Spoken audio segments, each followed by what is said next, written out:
Hello dear audience, আজকের ক্লাসে মূলত আমরা আলোচনা করব ভার্ব সম্পর্কে।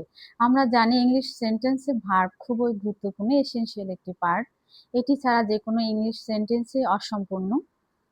এবং আমরা ভার্ব সম্পর্কে আর কি কি জানি? আমরা জানি যে ভার্ব হচ্ছে মেইন বা প্রিন্সিপাল ভার্ব, অক্সিলারি ভার্ব, এই সকল বিষয়ে জানি। আবার ট্রানজিটিভ ভার্ব, ইনট্রানজিটিভ ভার্ব, এরকম ইলাবোরেটরি অনেক কিছু জানার আছে। তাহলে আমরা আজকে পয়েন্ট টু পয়েন্ট সবগুলোই বলবো। তাহলে দেখেন যে মেইন বা প্রিন্সিপাল ভার্ব বলতে বোঝায় যে ভার্ব অন্য কোনো ভার্বের সাহায্য ছাড়াই বাক্যের অর্থ প্রদান করতে পারে। যেমন যে আই গো দেয়ার, এই যে এখানে গো, এটা কিন্তু মেইন ভার্ব। যে আই টক টু হার, এখানে গো, টক অথবা আই কল হার, তাহলে গো, টক, কল এরা কিন্তু অন্য কোনো ভার্বের সাহায্য ছাড়া এখানে বাক্যের অর্থ সম্পূর্ণ করেছে, তাই এরা হচ্ছে মেইন বা principal verb. Auxiliary verb, auxiliary verb বলতে বোঝায় যে ভার্ব অন্য কোনো ভার্বের সাহায্য নিয়ে বাক্যের অর্থ সম্পাদন করে। যেমন আমরা বলি যে আই অ্যাম গোয়িং, এখানে অ্যাম এবং গোয়িং, এখানে অ্যাম হচ্ছে অক্সিলারি ভার্ব এবং মেইন ভার্বের সাথে আইএনজি যুক্ত হয়েছে শেষে, দুটো ভার্ব থাকার কারণে। ওকে, তাহলে অক্সিলারি ভার্ব হচ্ছে অন্যের সাহায্য নিয়ে বাক্যের অর্থ প্রদান করে। তেমনি করে ট্রানজিটিভ ভার্ব, ট্রানজিটিভ ভার্ব কি? ট্রানজিটিভ ভার্ব হচ্ছে যে বাক্যের অর্থ সম্পাদনের জন্য অবজেক্টের প্রয়োজন হয় এবং সেই অবজেক্টটি অবশ্যই হবে নাউন অথবা প্রোনাউন। এবং এই অবজেক্ট নাউন এবং প্রোনাউনের জায়গায় আমরা কি বসাতে পারি? ইট বসাতে পারি। যেমন যে I want to do the work, তাহলে এই যে দ্য ওয়ার্ক এখানে অবজেক্ট, এখানে অবজেক্টের জায়গায় আমরা ইট বসালে কিন্তু অর্থ সম্পূর্ণই থাকছে, যে I want to do it, ওয়ার্কের পরিবর্তে ইট দিলাম। এভাবে যখন কোনো অবজেক্টের জায়গায় আমরা ইট দিয়ে অর্থ সম্পাদন করতে পারি তখন সেটা কি হবে? Transitive verb.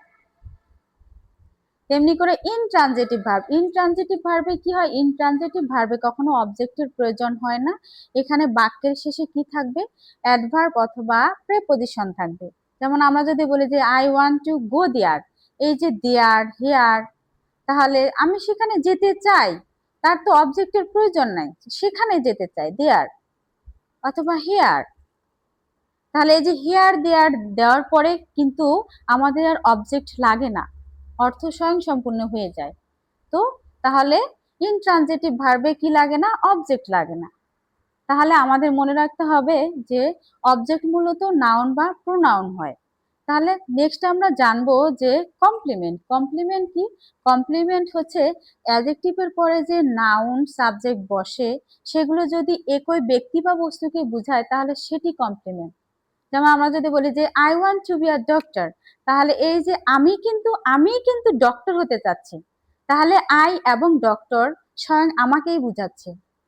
অর্থাৎ এটা হচ্ছে এই যে এ ডক্টর, এটা হচ্ছে এই বাক্যের কমপ্লিমেন্ট। অর্থাৎ যে বাক্যে অ্যাডজেক্টিভের পর নাউন বা সাবজেক্ট একই ব্যক্তি বা বস্তুকে বোঝায় সেই বাক্যের পরবর্তী অংশ অর্থাৎ আ ডক্টর, এটা হচ্ছে কমপ্লিমেন্ট। এখন মেইন ডিফারেন্স হচ্ছে অবজেক্ট এবং কমপ্লিমেন্টের মধ্যে যে বিষয়টা ডিফারেন্স, এটা হচ্ছে অবজেক্ট মূলত নাউন বা প্রোনাউন হিসেবে হয়, কিন্তু কমপ্লিমেন্ট হয় নাউন অথবা অ্যাডজেক্টিভ রূপে। নেক্সট ভিডিওতে আমরা ইনট্রানজিটিভ ভার্ব, ফ্যাক্টেটিভ ভার্ব এবং অন্যান্য বিষয়গুলো নিয়ে অনেক বিশদভাবে আলোচনা করব। আজকের ক্লাস কেমন হয়েছে অবশ্যই কমেন্ট করে জানাবে। See you soon.